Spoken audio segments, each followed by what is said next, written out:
Conférences, débats ou encore séances de dédicaces, après une édition virtuelle l'année dernière, auteurs comme participants sont heureux de se retrouver au salon Histoire de lire qui se déroulait cette année dans 4 lieux emblématiques de Versailles. Je viens chaque année parce que l'histoire m'intéresse énormément, je lis beaucoup de livres d'histoire et c'est intéressant de pouvoir rencontrer les auteurs et de voir l'actualité des publications. Il y a des auteurs que je connais, que j'ai envie de rencontrer et puis que je revois régulièrement d'ailleurs qui viennent tous les ans.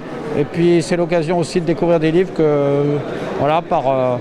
par surprise. Ce retour à la fois grâce à l'écriture, pouvoir avoir des retours de lecteurs et puis sur les planches en même temps, je passe une rentrée très belle. Le Salon Histoire de lire, c'est une manifestation qui a lieu depuis une quinzaine d'années à Versailles, dans la mairie, dans l'hôtel du département, à la préfecture, dans plusieurs lieux de la ville. Et s'y rassemblent environ 150-180 auteurs avec un point commun qui est l'histoire. Lecteurs passionnés ou simples curieux, le salon s'est attiré un large public.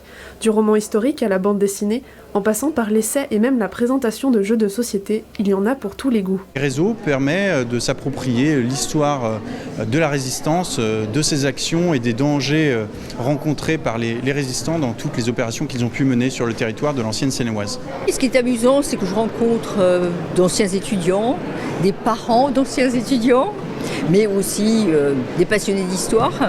Pour cette 14e édition, des habitués du salon mais aussi de nouveaux visages.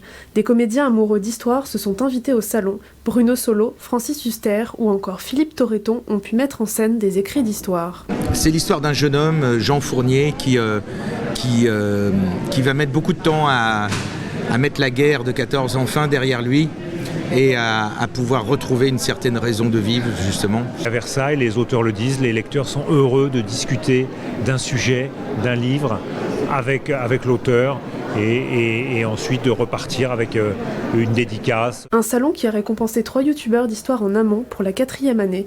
De quoi se mettre à la page pour un salon qui entend toucher un public encore plus jeune dans les années à venir.